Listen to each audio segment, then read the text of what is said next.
안녕하세요. 오늘은 임신에 대해서 한번 얘기를 해보려고 해요. 제가 지금 15주 차인데 아직도 사실 조금 불안하긴 해요.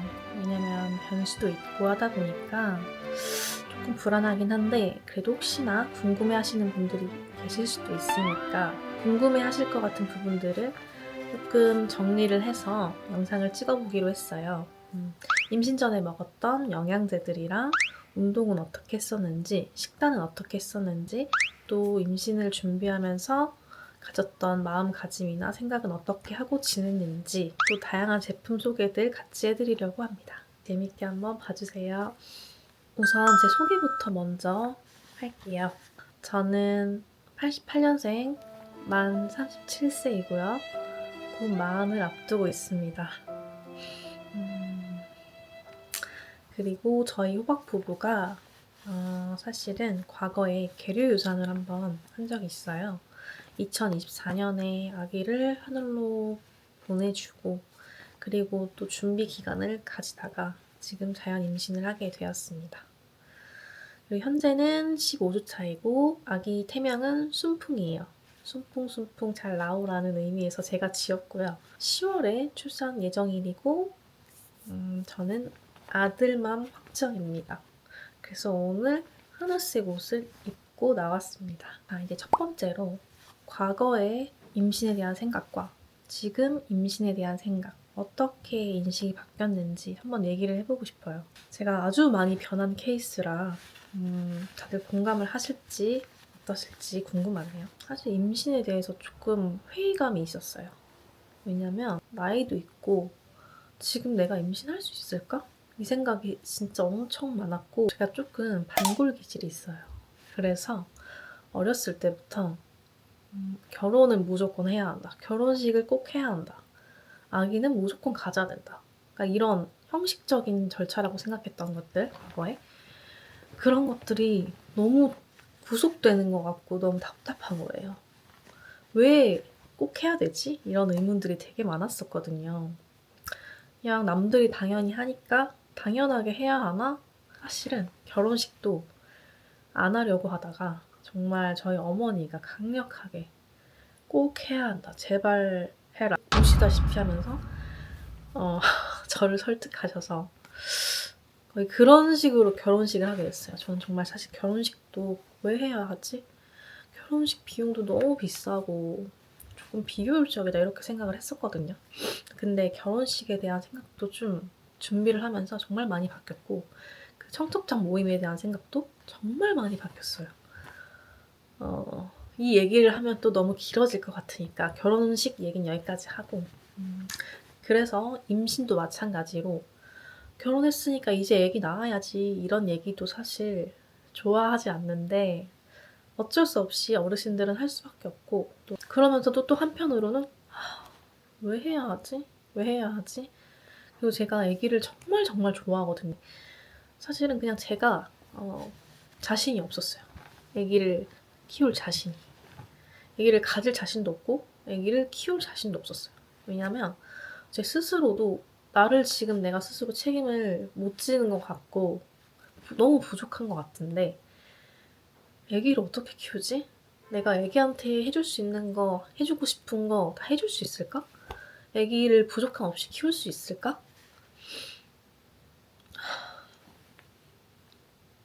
요즘에 눈물이 너무 많아져가지고. 왜 눈물이 나죠?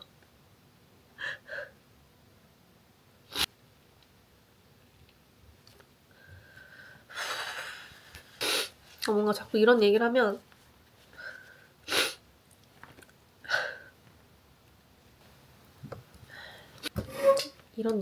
이제 순풍이가 생각이 자꾸 나서 다시 해보겠습니다.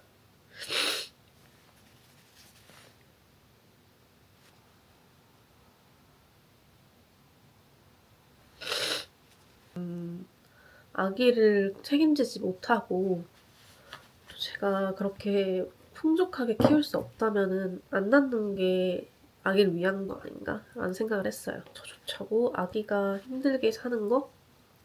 그런 걸 상상하니까 너무 미안한 거예요. 근데 지금 생각하면 그게 자신도 없고 회피였던 것 같아요. 내가 어떻게든 노력하면 할 수 있는 부분이고 개선할 수도 있는 부분인데 그냥 회피했던 것 같다. 지금 그런 생각이 들어요. 친구들이나 이렇게 주변 사람들이 하는 얘기를 들었을 때 가장 많이 하는 말 있잖아요. 아기를 낳으면 정말 말로 표현할 수 없는 행복이 있다. 그리고 다른 세계다 라는 말을 굉장히 많이 해서 아기는 무조건 낳아야 된다 이렇게 말을 많이 했었는데 그 행복이라는 게 저는 느껴보질 못한 거니까 그냥 말할 수 없는 행복이야 라고 하면 도대체 그 행복이 뭘까? 전혀 상상이 안 되는 거예요. 왜냐면 난 느껴보지 못했으니까. 낳고 싶다는 생각 자체도 아직 확실하지 않은데 그런 얘기를 들었을 때 솔직히 와닿지 않았어요. 그리고 힘들어 보이는 사람이 훨씬 많은 거예요. 그러니까 주변에 행복한데 왜 이렇게 힘들어하지? 행복한데 TV에서나 뭐 SNS에서나 왜 이렇게 다들 힘들다, 막 지옥 같다 이렇게 말을 하지? 항상 그게 의문인 거예요. 그래서 힘든 거는 뭔지 알겠어. 육체적 고통, 정신적 고통, 막 내 삶이 없고 잠도 못 자고 화장실도 못 가고 밥도 못 먹고 막 이런 거를 그런 건 알잖아요. 어떤 고통인지. 뭐 조카나 뭐 친구들 아기들 봤을 때 그 잠깐의 행복 가지고 비교할 수 없을 거 아니에요. 한참 계속 고민만 하고 있었어요. 고민만 하고 있었는데 이제 남편은 당연히 아기를 갖고 싶겠죠. 눈에 안 보일 수가 없거든요. 아기를 갖고 싶어 하는 모습을. 길거리에 지나가는 아기들 볼 때도 그렇고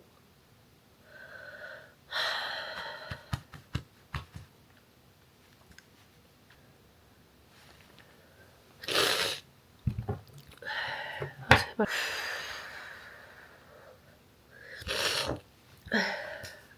그러니까 뭔가 아기를 원하는데 제가 부담 가질까봐 얘기 안 하는 것 같아. 그래서 어떻게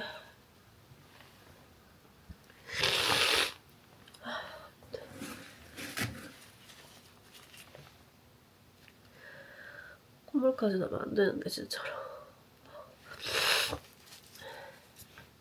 남편은 제가 부담 가질까봐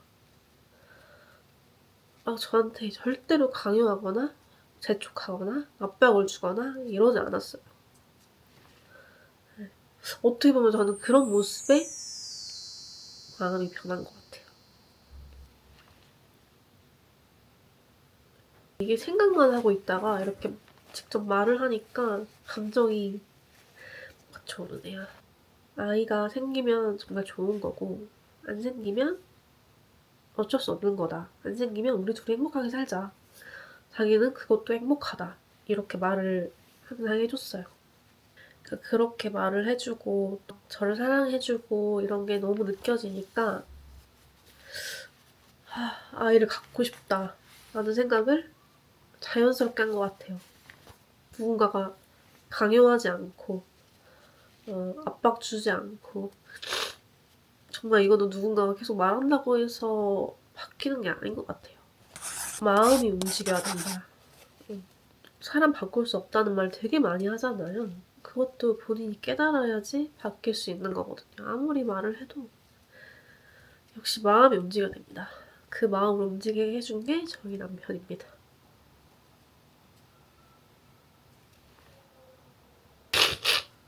남편한테 정말 고맙습니다. 저는 오늘 이거 찍을 수 있을까요? 아직 시작도 안 했는데 이거 마지막에 얘기할 거 그랬어요. 근데 이렇게 올 줄 몰랐네. 자, 그래서 현재는 어떻게 생각을 하고 있느냐면 저 임신을 하게 된 순간부터 그 주변에서 항상 했던 그 말, 아이가 주는 그 행복은 어떤 것과도 비교할 수 없다. 다른 세상이다 라는 말을 벌써 체감하고 있는 것 같아요. 아직도 멀었지만 작은 생명을 이렇게 가짐으로써 이런 게 사랑인가 싶은 오만 가지 감정을 다 가지게 되는 것 같아요. 정말 하루하루가 감동입니다. 우선 저희 부모님 그리고 시부모님 가족들 이렇게 행복해하는 모습을 보니까 그 행복은 제가 느껴볼 수 없었던 엄마 아빠를 위해서 누군가를 위해서 너 나중에 외로우니까 나와야지 이런 말 진짜 전혀 귀등으로도 안 들렸고 이해도 안 됐거든요. 근데 어쨌든 부모님을 위해서 나은 건 아니에요 저도. 근데 이건 있어요. 가족들이 행복해하는 모습, 우리 부모님, 시부모님이 행복해하는 모습을 보는 게 말할 수 없는 행복이다. 감동이다. 그런 걸 참 많이 느끼고 아기가 하루하루 커갈수록 이제 또 계속 소통을 하잖아요. 서로 감동을 받아요. 그러면서 남편과도 또 행복하고 계속 행복을 주는 것 같아요. 그리고 이제 남편이 또 맛있는 것도 많이 만들어주고 많이 사주고 엄청 많이 챙겨주고 그러다 보니까 너무 행복하고 물론 아기 가지기 전에도 그랬지만 지금 더 잘해주니까 오히려 지금 더 사랑하고 사이가 돈독해질 것 같아요. 그래서 너무 고맙죠. 저 지금 목소리가 코맹맹이 소리 나서 어떡하죠. 이제 영양제 소개할 타임이 다가갑니다. 자, 드디어 눈물의 이야기가 끝났습니다. 과거, 현재, 임신에 관한 생각 여기까지 있고요. 이제 중요한 영양제 소개를 해드리겠습니다. 영양제 소개하면서 이제 물진 않겠다. 영양제 소개를 드리기 전에 제가 계류 유산을 한번 했었다고 했잖아요. 이거 하면서 또 우는 거 아니겠지? 이 얘기는 길게 못할 것 같아요. 제가 너무 펑펑 울 것 같아서. 그 이후로 남편이랑 계획적으로 시도를 했었어요. 그러니까 저는 사실 계획적이지 않은 스타일이라 오히려 남편이 계획을 딱딱 짜서 노력해보자 해서 노력을 했는데 다 실패했어요. 다 실패하고 그렇게 한 1년, 2년 지났죠. 저도 이제 마음을 편히 가졌어요.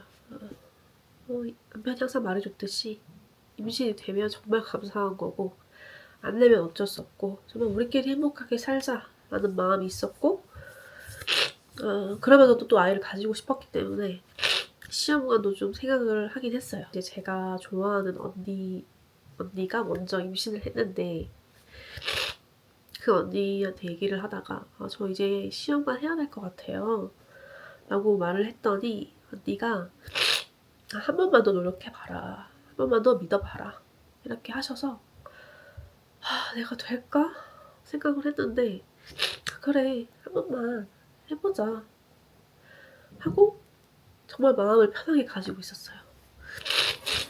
네? 그러다가 지금 자연 임신이 된 거예요. 너무 감사하고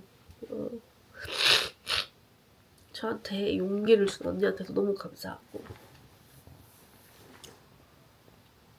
정말 마음을 비우고 있으니까 감사하게 찾아와 줄 거예요. 정말 신기해요. 임신이란 게 내 계획대로 절대 되지 않고 기다려야 되는구나. 끝까지 포기하지 않고. 하지만 준비는 계속 하고 있어야 된다. 그래서 어떤 준비를 해야 되느냐. 저는 마음을 편하게 먹으면서도 혹시 아기가 언제 찾아올지 모르니까 내 몸속 환경을 아기가 잘 클 수 있도록 만들어 놓자라고 생각을 해서 영양제를 꾸준히 챙겨 먹고 있었어요. 그때 먹었던, 지금도 먹고 있는 영양제를 소개해 드리려고 해요. 먼저 가장 중요한 3가지. 엽산, 비타민 D, 그리고 오메가3. 이렇게 가장 기본으로 먹어야 할 영양제 솔과 엽산입니다. 전부 아이허브에서 구매를 했고요. 400mg이에요. 그래서 저는 임신 전에는 한 알씩 먹고 임신 후부터는 2알씩 먹고 있습니다. 비타민 D3인데요. 요거는 2알씩 먹고 있어요. 오메가3. 요거 오메가3는 임산부용으로 나온 이렇게 임산부 모양이 있어요. 이건 노르딕 내추럴스 제품이고요. 이거는 하루에 2알씩 먹고 있고, 그 다음에 챙겨줬던 게 이것도 솔과 철분. 이건 임신 전에 1알씩 먹었고요. 마그네슘. 닥터스 베스트 제품인데 하루에 2알. 하루에 2알씩 드시면 됩니다. 비타민 C. 비타민 요거. 하루에 2알이고요. 이거 굉장히 저렴했던 걸로 기억하고 아이허브에서 인기 제품이었던 걸로 기억해요. 이렇게 먹고 그래서 총 하나, 둘, 셋, 넷, 다섯, 여섯 6가지 제품을 꾸준히 챙겨 먹고 있었습니다. 자, 이번에는요. 임신 전에는 어떻게 생활했었냐인데요. 저는 헬스를 했었거든요. 그래서 헬스를 주 2, 3회씩 많으면 4회 이렇게 2에서 4회 정도. 딱히 정해진 건 없고 그냥 가고 싶을 때 가고 가기 싫을 때 안 가고 이러면서 가면 이제 헬스 1시간, 근력 1시간, 유산소 1시간. 유산소는 거의 천국의 계단이나 마이 마운틴을 많이 탔어요. 헬스는 계속 꾸준히 했었고 그리고 또 이제 제가 아기를 가지면 이제 배도 많이 나올 거고 하체가 제가 좀 부실했었거든요. 상체가 되게 살이 잘 쪄서 이런 어깨 이런 거 운동을 안 해도 조금만 해도 막 나와요. 정말 싫어요. 위에는 여리여리했으면 좋겠는데 여기만 거대하고 하체가 부실해서 전 하체 운동을 조금 많이 했었어야 해가지고 12주차 때부터 허리가 아프고 꼬리뼈 너무 아프고 운동을 지금도 하고 있어요. 12주차부터 일주일에 한 2번 정도? 한두 번 정도 가서 운동을 하고 있고 예전에는 근력 1시간, 유산소 1시간 이렇게 했으면 지금은 근력 3, 40분 그리고 무게를 다 낮췄습니다. 절대 무리하지 않고 그냥 스트레칭 한다는 느낌으로 가볍게 하고 하체도 배에 많이 힘이 들어가거나 또 이제 힙스러스트 같은 배에 벨트를 찬다거나 이런 운동들은 다 빼고요. 아웃타이랑 레그컬 앉아서 하는 레그컬 또 이렇게 레그 프레스 요런 정도 배에 물이 안 가는 운동 위주로 하고 있고 쉬는 시간 텀도 예전보다 길게 가죠. 쉬는 텀을 거의 안 가지다시피 타이트하게 했었고 지금은 너무 힘들면 좀 오래 쉬고 유산소는 처음에 천국의 계단을 했었어요. 마이 마운틴이랑. 근데 분만 유도 효과가 있다 해가지고 바로 중단하고 러닝머신 30분에서 40분 천천히 그냥 속도 3, 4 정도로 천천히 걸어서 하고 있고 그러니까 그때도 식단을 제가 막 타이트하게 하지 않았어요. 그냥 먹고 싶은 거 다 먹고 진짜 관리해야겠다 싶을 때는 단백질 쉐이크 정도 먹고 단백질 제품들 볶음밥이나 닭가슴 당류 많이 든 음식들은 최대한 많이 피했어요. 액상 권한 음료 그런 건 무조건 피하고 진짜 많이 먹은 단백질 쉐이크가 있어요. 바로 유치트 단백질 이거는 제가 진짜 너무너무 좋아하고 제 남편도 너무너무 좋아해서 진짜 많이 사줬거든요.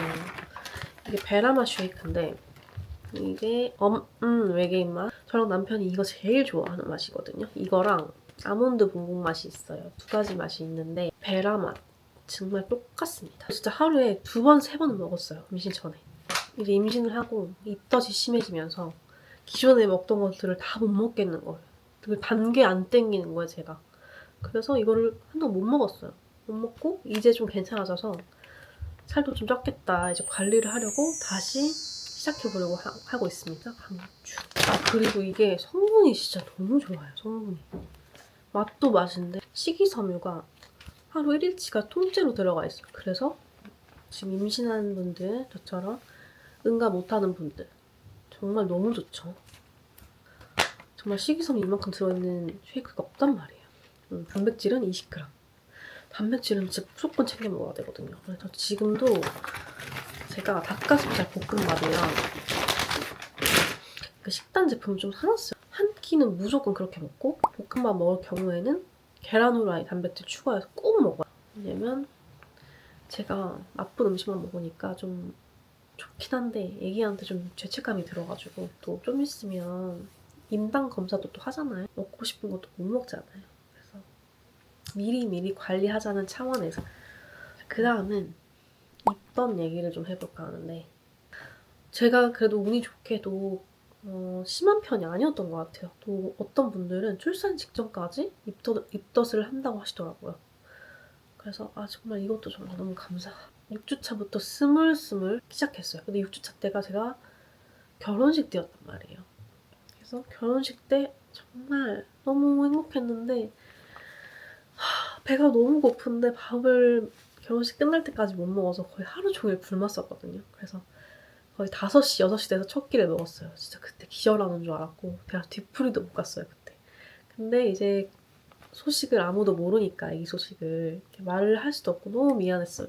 너무 미안했어요, 그때. 며칠 뒤에 일본으로 도쿄 여행을 갔어요. 그때 정말 최고였어요, 입덧이. 저는 인생에서 그때가 솔직히 제일 힘들었어요. 와, 저 걸을 수도 없고 걷는 것도 빨리 걸으면 토할 것 같고 휴식 위주가 아니었단 말이에요. 선물도 많이 사야 하고 막 이것저것 또 봐야 하고 먹어야 하고 이러니까 정말 많이 걸었거든요. 조금만 걸어도 진짜 다리, 발바닥 뼈가 너무 아프다는 걸 처음 느껴봤고 이제 기름 냄새, 막 튀김 냄새 맡으면 속이 진짜 물렁물렁거리고 그 쓴맛 때문에 쓴맛이 솔직히 더 힘들었어요. 맛있게 먹으면 괜찮은데 맛있게 먹으려고 하는데 갑자기 쓴맛이 나. 그러면은 음식이 맛이 없어요, 정말. 그 화장품 맛 그런 게 나거든요. 쇠맛. 그래서 그런 것도 좀 힘들었고 아직도 참기름, 들기름 이런 냄새는 맡으면 속이 너무 안 좋고 그래서 김밥 이런 거 못 먹고 신기한 거는 제가 원래 파스타를 정말 좋아하거든요. 진짜 파스타 막 2개씩 시켜서 다 먹고 이러는데 원래 하나도 생각이 안 나요, 파스타가. 지금까지도. 커피도 와, 커피를 내가 안 먹는다? 진짜 이것도 너무 신기한 게 커피가 하나도 안 땡기는 거예요. 그래서 정말 다행이죠, 어떻게 보면. 갑자기 지금 호흡 소리가. 제가 땡겼던 거는 매운 음식. 매운 음식 그렇게 땡겨요. 초기부터. 입덧 초기부터 매운 게 땡겨서 막 열라면이랑 컵누들 막 사가지고 먹고 엽떡 먹고 육개장, 막 얼큰한 거, 칼칼한 거 이런 게 너무너무 땡기고 지금도 똑같아요. 지금도 매운 게 많이 땡기고 그다음에 고기. 고기가 또 그렇게 땡기네요, 고기가. 이게 정말 아들을 가지면 그렇다는데 정말 맞는 건가요? 면은 제가 원래도 면을 엄청 좋아하는데 임신하고도 면을 좋아하는 건 똑같아요, 진짜. 특히 라면 진짜 좋아하고 칼국수 이런 거 좋아하는데 와, 면은 진짜 여전히 좋아요. 파스타 빼고 신기하게. 한식은 조금 안 땡기고 속이 조금 안 좋긴 해요. 왜 그런지 모르겠는데 먹긴 먹는데 한식 조금 힘들고 결론적으로 보면 저는 다 잘 먹고 있어요. 너무 잘 먹어요. 12주차부터 조금씩 없어지더니 13주차에 완전 거의 사라지고 지금 음식을 너무 잘 먹어요. 너무 잘 먹어서 이래도 되나? 이렇게 먹어도 되나 싶을 정도로 잘 먹고 있습니다. 너무 감사해요. 저녁 시간이 다가와서 지금 햄버거를 먹을까 합니다. 햄버거도 참 그렇게 많이 땡겨요. 지금 맥도날드 먹을까 싶습니다. 상하이 버거. 배고프네요. 이렇게 말 많이 하다 보니까. 말을 원래 이렇게 많이 안 하는데 재밌네요, 또 하다 보니까. 그래서 이렇게 저 그거 안 했다. 제가 스킨 로션이랑 바디 제품 뭐 쓰는지 그 얘기 안 했네요, 지금.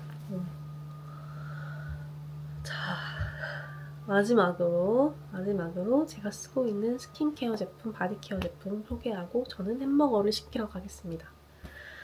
저는 원래 쓰던 게 있었는데 임신하고 입덧이 심해지면서 화장품 냄새, 화장품 향이 너무 힘들어가지고 좀 바꿨어요. 순한 걸로.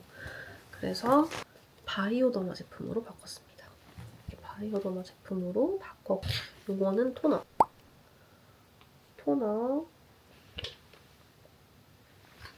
향이 조금 있긴 한데 막 거부감 들 정도는 아니고 저는 이거를 거품 용기에 넣어서 이렇게 발라주거든요. 그러면 향이 덜 나서 쓰기 좋더라고요. 순하고. 그래서 이거 쓰고 있고 스킨은. 그다음에 로션은 이거 쓰고 있어요. 바이오더마 아토덤 울트라. 탄탄한 피부 장벽을 완성시켜주는 속보습 장벽 크림이래요. 그래서 이거를 바르고 있는데 이거 살 때 이거랑 같이 샀거든요. 튜브형이랑. 써보니까 신기한 게 튜브형이 좀 더 부드러워요. 얼굴에 바를 때는 튜브형을 바르고 바디에는 요거를 바르고 있어요. 제가 피부가 임신하고 다 뒤집어졌어요, 지금. 정말 화장 안 하면 밖을 나갈 수가 없어요. 쌩얼도 지금 남편한테 미안할 정도예요. 여드름이 매일매일 나고 매일매일 여기 큰 게 막 나고 지금 여기 목에도 있잖아요. 다 났어요, 지금. 오늘도 여기 왕건이 하나 났고 목 뒤부터 등드름도 안 났는데 지금 등드름 쫙 나고 미쳐버리겠어요, 지금 피부 때문에. 어쩌겠어요. 참아야지. 튼살 크림으로 제가 뭘 쓰고 있냐면 비오템 비오베르제띠르 크림젤 튼살 완화 크림이에요. 이건 제가 우리 하늘나라로 보낸 우리 애기 가졌을 때 샀던 제품이거든요. 비싼데 처음 임신이라 좀 좋은 거 쓰고 싶어가지고 샀었어요. 근데 지금 보니까 사용기한이 올해 3월까지였네요. 뭐나 보이십니까? 써도 되겠죠? 저 그냥 쓰고 있었거든요. 튼살로 인한 붉은 선을 옅게 하는데 도움을 준다. 이렇게 써있네요. 그래서 요거 쓰고 있고 400ml이긴 한데 혹시 모자랄 수도 있으니까 요거랑 번갈아서 쓰고 있어요. 이렇게 2개. 이게 써보니까 진짜 좋은 게 갑자기 14주, 15주부터 몸이 너무 간지러운 거예요. 이것도 증상인가 하고 찾아봤더니 임신 소양증이라고 또 있더라고요. 그래서 이제 살이 조금씩 트기 시작하면서 배랑 이 허벅지, 엉덩이까지 정말 잠을 못 자겠는 거예요. 자다가 막 새벽에 깨요. 너무 간지러워서. 그래서 이거를 발랐더니 괜찮아지더라고요, 저는. 그래서 이거 추천합니다. 저의 임신 이야기가 마무리되었습니다. 처음에 너무 울어가지고 시간을 많이 보냈는데 또 이렇게 다 얘기하고 나니까 또 마음이 한결 편하네요. 어떠셨나요? 끝까지 같이 봐주셔서 정말 감사하고요. 궁금하신 거 있으면 댓글 달아주세요. 제가 정성스럽게 답변 드리겠습니다. 봐주셔서 감사해요. 저는 상하이 버거 주문하러 갑니다. 안녕. 저녁 맛있게 드세요.